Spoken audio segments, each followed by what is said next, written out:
All right, we're here with another episode of Trainer Confidential. We're going to be talking the next few episodes about training each body part, basically. Not really a kind of show you how to train. We're just going to throw in our points of view on training to be a competitive bodybuilder, because there is a difference between that and being a gym rat or whatever. Just just working out in the gym. So that's kind of what we're doing. We're going to start off with shoulders today. And I guess you're going to find out why in the end of the video. It's a really important muscle group, especially for competitive bodybuilding and your physique. So how you doing tonight, Donnie? Not bad, man. How you doing? I'm doing good, man. Doing good. Good. Okay, so shoulder training. I want to start off with what the difference is between shoulder training for your average gym guy, gym rat, to a bodybuilder. What is the difference? So the primary difference is that a gym rat is pretty much he's training with the under the guide of just his own personal likes and dislikes and what he's actually looking for. Whereas a competitor, especially if they've been competing for a while, they're training more. It's more strategic, and so it's not so much how it is pleasing to that individual, but it's also how it's going to come across to the judges. You may know fellow competitors who may have one up on you in that particular group or not. So you're really thinking more strategically, when you get into your training. I still enjoy training all my muscle groups. I enjoy training them all, but I'm more strategic about it than just training just because I have personal likes and dislikes. And it's all about the judges. I mean, they're the ones ultimately grade your physique. So, Right. I've always been told, and I have yet to do this, but I'm always so burnt out at shows. But a guy told me, hey, go talk to the judges if you can, and ask them what could I improve and all that stuff, and which is a great idea. I will one of these times, hopefully, maybe next show. It is a great idea because you hear it time and time again. I heard it in commentaries when I look at my films on the world and stuff, and they're like, competitors don't look like they do from the audience or from a photo or from from video. When you're in that judge's chair, you're at a view that very few people are seeing. That's right. Yeah. So they see the detail and stuff that we may overlook and stuff. They see the fine minutiae of each individual physique and stuff. So yeah. So that's a pretty important part about it. So I kind of want to talk about, and we talked earlier about this, and how we train shoulders, and kind of what are you looking for shoulder training in a show? I mean, what is the most important? You got three muscles there to work with. Right. So now taking it, let's just take the average bodybuilder. Let's take someone who doesn't have well-developed shoulder. It's clear to one of their strong groups, so they don't have to worry about it. Okay. But strategically, from a strategic standpoint, shoulders are probably about the most important muscle group there is when it comes to competitive bodybuilding. Because the thing about it is this: the first thing that the judges do, they always judge they start from the top down, and the first thing they're going to see are your shoulders. That's the first thing they're going to hone on are your shoulders. If you got shoulders that are really standing out and stuff, that's going to be a decided advantage when you get into that front repose. Like I said, it's the first thing they see. And the second thing is you can't hide shoulders. You're going to see them from the front, you're going to see them from the side, you're going to see them from the back. You absolutely cannot hide them. They have to be just really on par. So that's from a strategic standpoint. Wherever you're at your strong, if it's not considered one of your strong muscle groups where all you got to do is stack some shelves on a bookcase and you'll put another inch on your delts. Unless you're not one of those people and you're looking at your physique as a whole, then I always thought for years, I've thought that this has been the most important muscle group. I think Larry Scott is the one that really brought that home back in the 60s. Okay. Yeah, because having capped off shoulders, and for one thing, it's the widest point of your body. You're widest at the top, and it's because of your shoulders, right? Your lats too, but your shoulders were popping outward, and and you can't hide them on any shot you do either. You know, regardless of what the genre is, whether it's bodybuilding or classic physique or men's physique or figure or bikini, or, you know, we have this classic structure for the human frame, and that's broad shoulders, you know, narrow hips, you know, in small waist. That it's just ingrained in us as Homo sapiens. That is what's attractive to us, you know. Yeah. And so right. when you get people that have that structure, you know, these are the people that, you know, they get in a few shows and before you know it, they're a pro. You know, like one that we know that just got, you know, he just won the Arnold Classic. Yes. You know, you get these folks, you know, and they're a pro, you know. But like I said, you know, strategically, you know, it's that's how I view it from a strategic standpoint. But for the average person, especially me, because I'm trap dominant, you know what I mean? So I tend to do a lot of deltoid work, you know, to help bring that out. Yeah. Okay. So I know we probably talked about before, but pre-exhaustion. I want to kind of talk about pre-exhaustion, especially with shoulders, because, you know, it's just like chest. I mean, chest is, you got to do pre-exhaustion, especially if you're lacking in the chest, you know. So I kind of want to talk about pre-exhaustion, what it is, the importance of it with shoulder training. Okay, so I got introduced to pre-exhaustion in the early 70s, and the way it was explained back then is pretty much on par with it is today. Typically, it works best with muscle groups to where you can do both a compound and an isolation move with, like shoulders. Okay, you can do shoulder presses, which is a compound movement, but yet you can do lateral raises, which is an isolation movement. Okay, with the chest, you can do chest press, which is a compound movement, and you can do flies, which is an isolation movement. Quads is another one that's pretty good with that. Okay, and to a certain extent, lats, whereas you can go with lat pulls for your compound, and you can do pullovers for your isolation. Okay, so what we do is this: with the pre-exhaustion, what you want to do is you got a particular muscle group, and let's just say your chest, and it's a little on the flat side. You want to fill it out a little bit more. You want it to get a little bit fuller. You're recruiting all your fibers and everything. But the thing about it is this: you know, you start doing heavy presses, and what happens is your triceps give out, or your shoulders give out before your chest does. You know, it's still not feeling the love like it should be. You know, so what you've got to do is you've got to get that going into a compound move. You got to get that muscle more tired than its supporting muscles. Like the tricep supports the chest press, the tricep also supports the shoulder press. I mean, goodness gracious. So yeah, you know, triceps, they get hammered a lot. So best way to do that is to start with an isolation move. Okay, so what we're going to do is we want to target that prime mover. In this case, it's the chest, and we probably want to do some heavy flies, you know, to really isolate those muscles and take a lot of pressure off of the triceps and the shoulders. Well, the triceps primarily initially, and then when we go to our heavy compound moves, okay, then the chest is going to get to feel the brunt of the workout or the resistance more so than the triceps will. Now, this does not help your ego at all, because if you're right, you're not going to be able to lift as heavy as you would have if you had started out with the compound moves. Yeah. So it doesn't stroke your ego, but that's the whole purpose of it. But we're not there for an ego. Right. The purpose is to build muscle. So right. The purpose is to really zap that chest muscle, or that, you know, that particular muscle that is subject to both an isolation move and a compound move. So basically, in a nutshell, now simply just do the isolation move first. You know, target the muscle, get it nice and tired and stuff, and then go to your compound moves. Yeah, that makes sense. And I mean, I vouch for that. It really works well. You know, I didn't always do it in the beginning. You know, that's what I would do. I go do something like bench press so I could lift more weight and all that. And that's fine.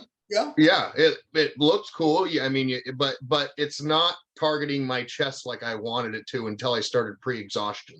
And even with the shoulders, you know, I can shoulder press big heavy dumbbells right off the bat, but if I hit side laterals, I'm not going to be pushing as much weight, but I'm going to feel my shoulder's going to be pumped like crazy after that. Whereas if I started off with shoulder press, I'm not going to feel that pump as much as I would have if I would have started off with lateral raises or something. Yep.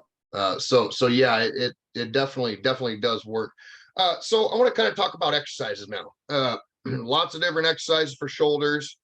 I kind of want to talk about what the best ones are for your regular guy that's trying to be a bodybuilder, and go from there. So what are some good ones? Okay, so with shoulders, you got two things to consider. You got width, okay, and you got I would say thickness. It's not so much thickness, but it's actually it's deltoid development. Okay, you got shoulder width and you got deltoid development. So width and thickness, I guess I would go that route. Okay, so as far as the width, your clavicles, they're as long as they're going to get. You can't grow, you can't train to get longer clavicles. It is what it is. So now what you got to do is you got to develop your deltoids. Now, typically when someone has weak deltoids, they're really flat and they really lack that outer sweep. You see with basketball players, they got the really profound sweep, and it's just from doing a lot of shoulder work because they're basketball players. All right. So depending on if you've got nice broad shoulders or you got moderate shoulders and weak delts, what I want to do is I want to target my medial. You got three heads of the deltoid. You got the front head, you got the medial head, and you got the back head.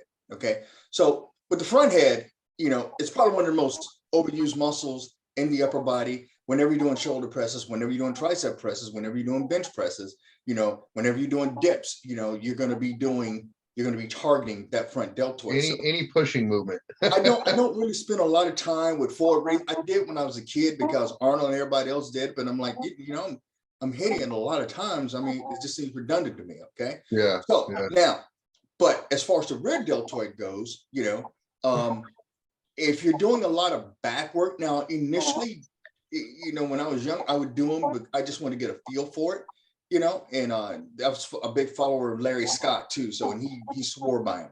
So I did rear lateral raises, and that helps with the rear deltoids and stuff. But if you do a lot of heavy pronated rows, and I'm saying you're doing a row with an underhand grip instead of an overhand grip instead of an underhand grip, whether it be barbells or dumbbells or machines, you're going to be targeting that rear deltoid.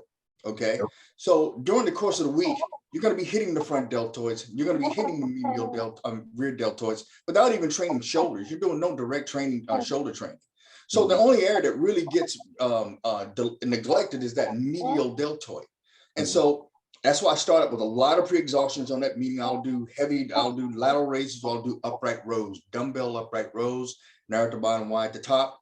Those are great medial head dumbbell builders. Okay.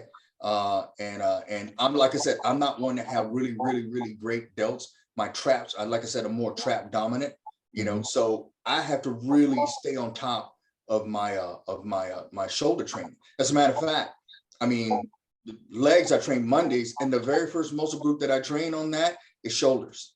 Okay. So the very first thing I do. Then I go to back, and then I go to chest and arms, because that's when it comes to symmetry, shoulders, lats, and quads, legs, you got to have them. You got to have those three in tandem. If you don't, then the symmetry is going to be off. But so I tend to do like a wide grip dumbbell upright rows. I like doing single arm lateral raises. I'll do double arm lateral raises. I like singles a little bit better because I can handle a little bit more weight with it. Yeah. So it's just a combination of lateral raises, upright rows, and then I'll finish off with like a heavy press. Okay. And I like doing drop sets and rest pauses with that. Start out first 3 to 5 reps, trying to recruit as many fibers as I can, and then start drop setting and stuff, and until I get to 20 reps, and hopefully I'm over 100 pounds still. Right. Yeah, and I know you're a firm believer, because I know every time I'm training shoulders with you, you're doing the presses basically last. Yeah. And like I said, I want the medial delt, just really, really, really kind of fatigued before we go into the heavy pressing and stuff. So So now I've got this tricep tendonitis, and I'm gonna try the stuff that you were talking about and stuff, and see what's go and we'll see what happens. Yeah, that works really well. So I know you mentioned the dumbbell upright rows, which is one of my favorites too, that I actually started doing with you. I mean, I did it before, but started using heavier weight and realizing what they were doing. Barbell, let's go to barbell. You see a lot of guys in there with a close grip. So the rule of thumb is really quick. So the thing in close grip upright rows, and that's about thumbs distance apart. It's great for it's a compound trap developer is what Trap, it is. yes. Upright rows to traps is like the shoulder press to the deltoids. And then you got the lateral raises for the medial deltoids, and you got the shrugs for the traps. Shrugs is an isolation move, okay? But a close grip upright row is a compound move because it involves both the shoulder and the elbow joint. So you got the bicep that's a little bit involved in it and stuff. So yeah. So generally, I mean, you want to kind of go with because you're already going to do traps. So you're going to want to go with a wide grip on the barbell. Well, right? So the rule of thumb is if you're looking to train your deltoids, you go with the wide grip. Wide grip, yeah. If you're looking at target your triceps, medial deltoid. If you're looking to target your medial deltoid, you're going to go with a wide grip. But if you're wanting to target your traps more, you're going to go with a closer grip. About a grip about shoulders width apart, make a fist. That's about it right there. That's the grip that you want to use for that upright row. Okay. Yeah. And that's gonna target a little bit more of the traps rather than the medial deltoid. Yeah, and I mean, what's the importance of that? Do you think? I mean, because I'm kind of a believer. At least me, I've always had traps, and I haven't really worked too hard with that. And it's I'm a firm believer in heavy. It's got to be heavy, especially with the traps. Kind of like the calves, you have to do that heavy.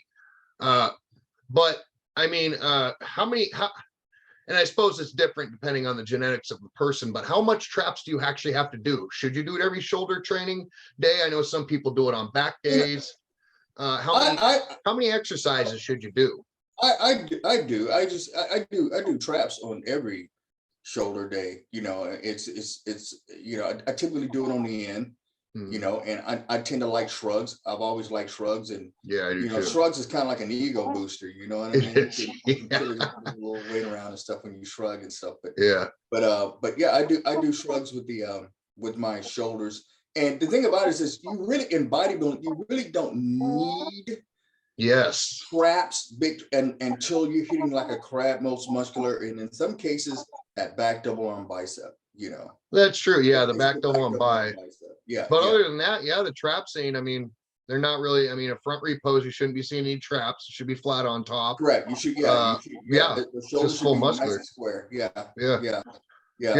Okay. Cool. Okay.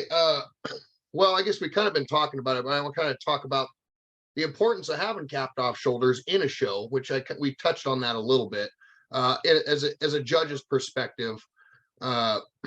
Even not even as a judge, just as a human perspective. I mean, the thing about, I mean, you see just folks out there with well-developed deltoids and stuff. I mean, that people look at that. People notice that.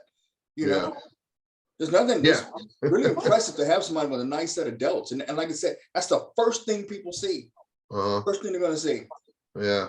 And then there's like it seems like there's two types of people too. You'll either have that, when you get lean, really lean, you have the grainy kind of shoulders, or you have the kind of puffer, fuller, hard look. Right. You got the roundness. I mean, And I'm kind of that grainy kind of guy when I get down there.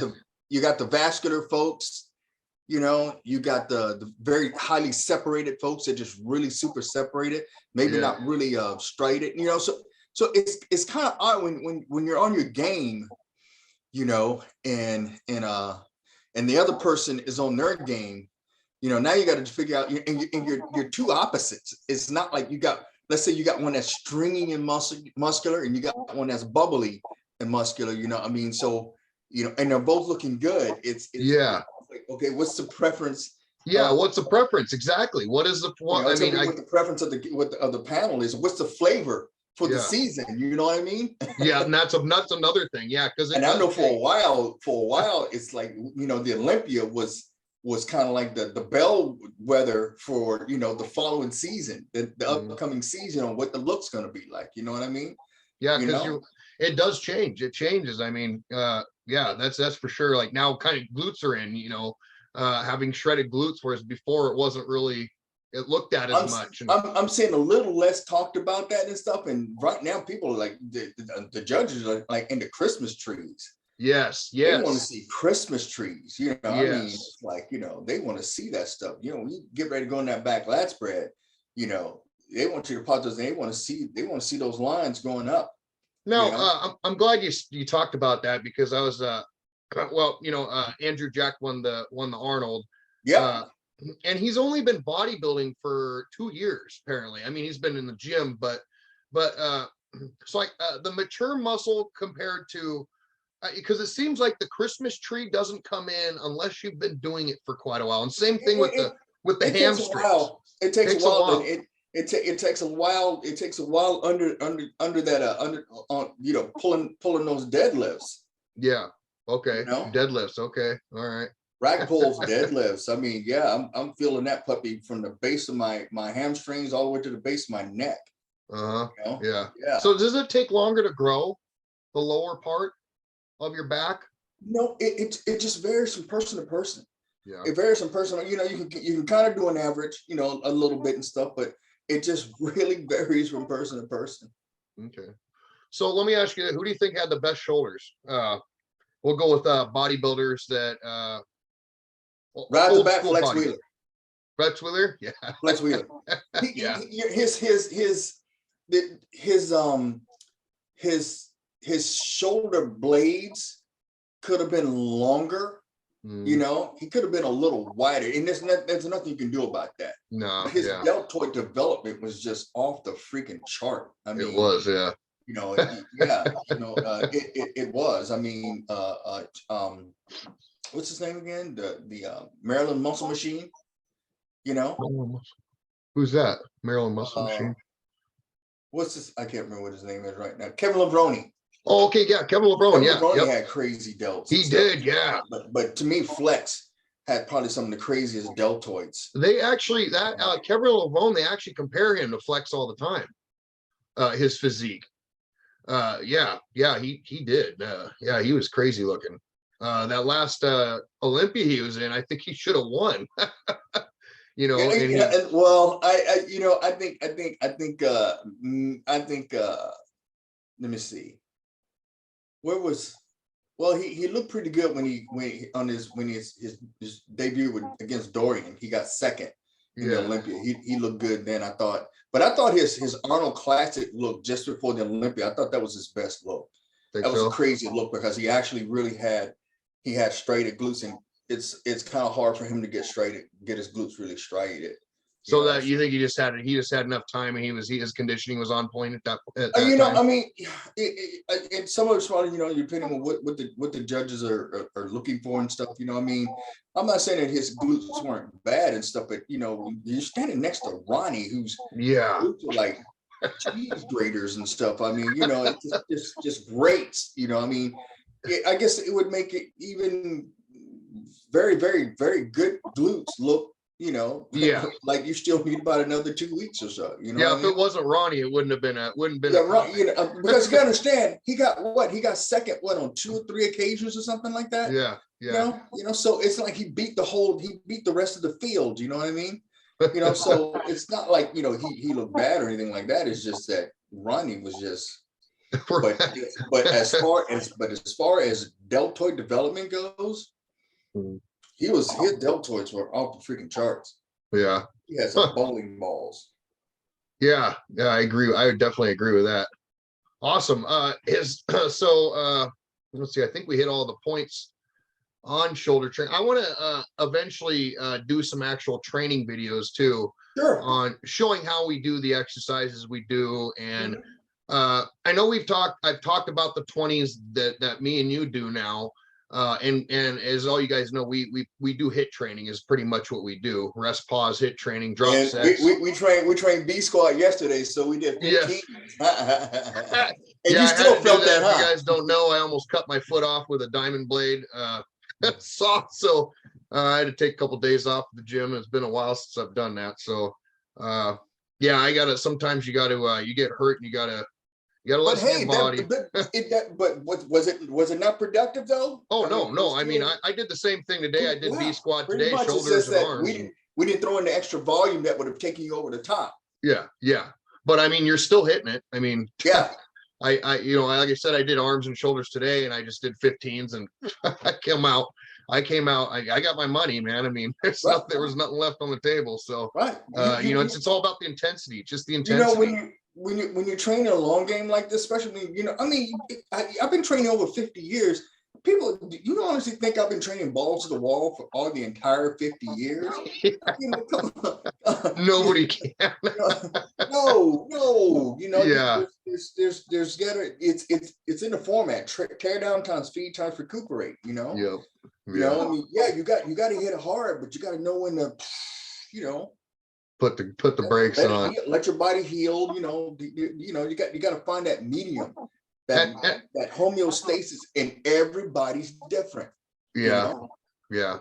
everybody's Oh, different. one thing I do want to touch on shoulders. It's a, you know, like you said, you know, whenever you're doing any kind of pull movement, if you're having your elbows up, you're hitting the rear delts. Pushing movement, you're hitting the front delts. Then you're hitting the medial delts while you're shoulder training. So that's 3 days basically in a week that you're hitting shoulders. It seems like it's a muscle that recovers quicker than, say, your chest or your back. Probably, Uh, yeah, I would agree with that. I would yeah. agree with that. So Yeah. how often do you think? I mean, I know it's going to change with every person, but how? I mean, I'm doing 3 day split, so I'm hitting shoulders. You know, well, if you count the back and the chest in there, I'm hitting it 6 days a week, basically. But uh, how often should the average person be able to train shoulders without overtraining? I think honestly, you only need about One one day, day yeah. of really targeting, you know, shoulders. You know, Mhm. I mean, if you hit it like you should, and let's just say we're being very progressive with this. If you hit it like you should, it's gonna take a couple of days to recuperate. And the thing about it is this: if you're training 3 days a week, or in my case 5 days a week, at some point the training is going to overlap, and they're going to get kind of like a secondary hit from something. You know, I Yeah, mean, the yeah, triceps are going to definitely. get a secondary hit chest training and shoulder training, and your biceps are going to get a hit from biceps. I mean, Mhm. from back training. You know, Mhm. so you know, one day if you hit it good one day out of the week, you're going to do enough residual during the course of the week just to keep it, you know, from losing anything. Yeah, and just to clarify, you guys, I'm doing 3 day split, so I'm not going in and doing 20,000 sets of my shoulders either. You know, I'm just doing 3 one time and then 4 the next. So you know, I'm not overtraining my shoulders. I don't feel like I am. No, you would know if But you were.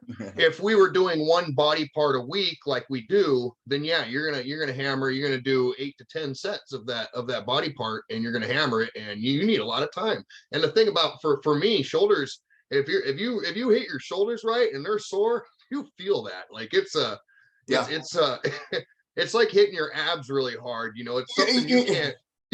You pay and attention to it.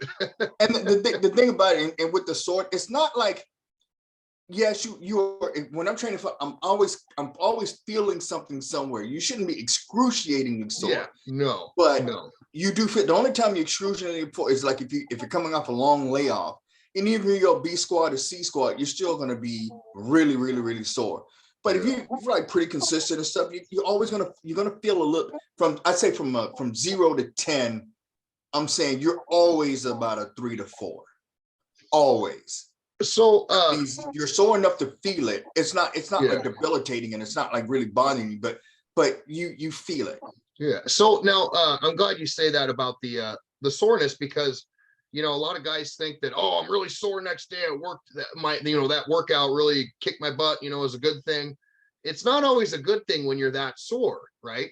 I mean, you should feel it, but if you're sore for 3 or 4 days, you probably overtrained, and you need to have a period of time to fix that before you even come think about going back to it, right? Well, right off the bat, I would have to say that that's something that's not sustainable. Yeah, no, it's not. You can't sustain it. You can't train another 10, 12, 13, 14, 20 years being extremely sore every single week. Is Yeah. just, you know, I mean, your body gets accustomed to the training. It gets accustomed to the stress. It just tolerates it a lot better. You know what I mean? It doesn't necessarily make it easier, but it shouldn't be excruciating neither and stuff. Yeah.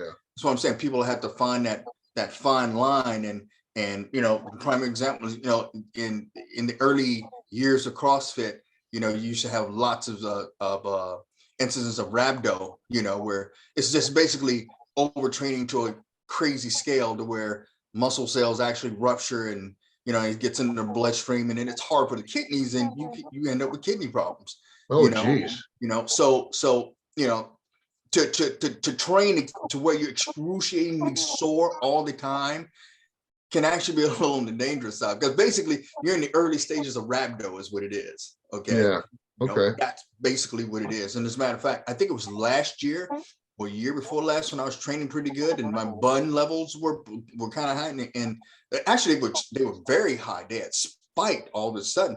We don't know why it happened and stuff, you know, but everything is fine now and stuff. And that's one of the things that Doc was talking about. He says, I know you train a lot and you're pretty consistent, but he says, we've been monitoring you a long time, and this is the first time you've ever been that high. And I said, yeah, it was the early stage of rhabdo, wasn't it? She said, exactly what it was. Huh. You know?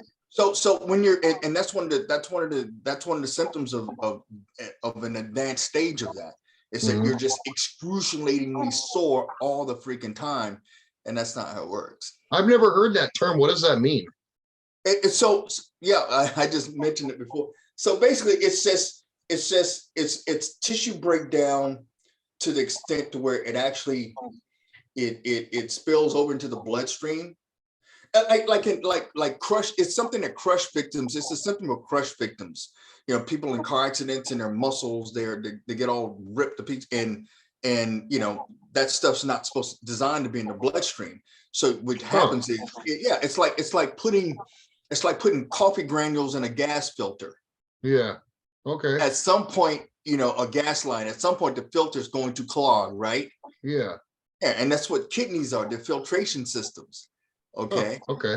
So when you have these elements in your bloodstream, then it makes it very hard for the kidneys to do its job and stuff. And that's one of the side effects of rhabdo, is that you kidney failure. Okay. Wow. I never heard that term. So that makes sense. That's because we never train. We don't train to that extreme. Well, trained to that we extreme. Train hard, and yes, we get a little crazy. You take a look at you know, Ronnie's program, and you got Branch Warren and Johnny Jackson. You know, these guys, they train insanely, but they don't train to the point where you go through full phase rhabdo. Yeah. Okay. You know. Yeah. I mean, I think if any normal person trained like Branch Warren, they would all get that right away. I'm not meaning to bash on the CrossFit people, because it's changed quite a bit. You know, you know, it's not, you know, it's not quite as prevalent and stuff. You know, but yeah, that's we didn't really start hearing that much about it all these years in bodybuilding, and you very, very rarely heard about it. It's only until the emergence of CrossFit, and they're just taking training to the extreme. Yeah, you know, loading the plates up, and then, you know, doing 100 reps with clean and jerks and stuff. I mean, with power cleans. I mean, you know, it's, you know, yeah. Huh. Yeah. Wow. Yeah. I didn't know that. Never heard that term. But yeah, you're right. I mean, CrossFit hasn't really been around that long, and yeah, that I always kind of looked at it like I mean, it looks cool and everything, but I just looked at it like an injury waiting to happen myself. But anyway, that's why I chose bodybuilding. But don't get me wrong, you know, you in this sport, you have to move some load. You know, some people more so than others. Like I said, everybody's different. We know this, but it's all about recruiting as many fibers as possible. You know, and you know, that's it pretty much in a nutshell and stuff. Yeah. And that's what we do. Yep. All right, you guys, I think that wrapped up shoulders for today. I think next week we'll probably do chest. What do you want to do next week? Chest, back? I want to go back, because those three elements of symmetry Like you look at the front repos, and Oh, you get in okay, the I see front where you're going. repos, and first thing they're looking at is shoulders, and then they're looking at the taper, and they're looking at the legs. You Okay, know, all right. that's kind of my sequence of training and stuff.